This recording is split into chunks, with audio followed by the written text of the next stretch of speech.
Hello and welcome to the introduction to the new Quirky Stripe Stencil. It's just one stencil, not a layering stencil set or anything, just a Quirky Stripe stencil. On the back of the packaging, it kind of shows you some variations that you can get, whether you do the stripes horizontally or vertically or both, to create a plaid pattern. So I want to show you how easy it is to stencil the stripes. I have a panel of white cardstock. I trimmed it to 6x6 since my stencil is 6x6, but you can definitely do 4 1/4 by 5 1/2 or whatever size that you want to do. I'm going to do a little rainbow stripe action happening here. Actually, it should be called Quirky Rainbow Stripe action. So I'm starting with Aqua Sky ink, and I'm just doing a little bit along the top. If you wanted to, you could spray Pixie spray. If you're not familiar with that, it's kind of like a temporary stencil adhesive that you spray on your stencil, let it dry, and then it gives it like a temporary adhesive so you could stick it down to your cardstock, because you do have to be careful.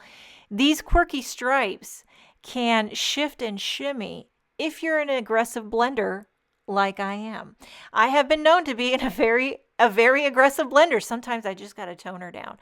But also, if you just kind of go with the grain, like I am here, just kind of like up and down, staying with that stripe grain, then it doesn't really, you can get away with it. You can get away with it, but you do have to be a little bit careful with these stripes if you want to get a nice, clean, stenciled look, and you don't want them to shimmy and slide. Okay, so I'm working my way through the Concord 9th rainbow. What colors did I did? I did a blue, a green, a yellow, buttercup. Here I'm on grapefruit. I'm using that as an orange. It's a very light peach. And then down to round it out, on the bottom, a little honeysuckle. And I am using Simon Says Stamp blender brushes. I know Concord 9th has wonderful blending brushes that I do have and I do use. But when I'm doing an entire panel like this, like a lot of area, I like to use a larger brush. So just do whatever's comfortable to you. You could also do the blender sponge, the sponges, the Tim Holtz. Back in the day, that's all I used to use until the brushes came out. And okay, so lift up the stencil, and there you have kind of a gradient rainbow quirky stripe. And now I want to show you one to create a little funky quirky stripe plaid. Okay, so I have a panel of sea glass cardstock trimmed to 4 1/4 by 5 1/2, and I use my little sticky mat so that I can hold my panel down. It holds your stencil down, and this does kind of hold the stripes in place a little bit better. Okay, so I'm going in with Oceanside ink onto sea glass cardstock, and I'm really just kind of going from the left in and then working from the right in, trying to go with the grain, trying not to get too aggressive. Sometimes you just gotta breathe, Laura. Breathe, and don't get too heavy-handed. And then doing a little swishy in the middle. You see how, you can warp that stencil if you're not careful. I took the stencil off to the side. I cleaned it.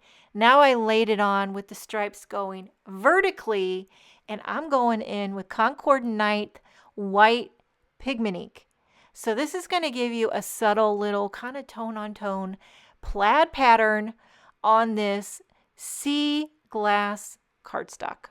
So I'm kind of working my way bottom up to the middle, and then I'll go top down, trying to stay with the grain. When you're working with white pigment ink and you're trying to blend, you really got to do a little more pouncing than you got to do brushing. So, but at the end of the day, you know what? It is what it is. Okay, so here you have a quirky stripe plaid pattern on sea glass cardstock with Oceanside and white pigment ink. So there you have your two panels. You can see that's just the tip of the iceberg to the multiple combinations of patterns and colors that you can achieve with the Quirky Stripe Stencil. Okay, so a couple of projects that I've created. I basically just combine them with other December products. Here we have the Flower Medley stamp set and Flower Medley dies on top of that rainbow gradient Quirky Stripe background. Nice and colorful and cheery, just what the doctor ordered. And then here I paired the plaid Quirky Stripe pattern with the Don't Forget dies. And that sea glass looks great with the skin tone and the white word dye. It all kind of fits together perfectly. So that is the introduction to the new Quirky Stripe Stencil. Check out Concord 9th for more information and inspiration on these new December products.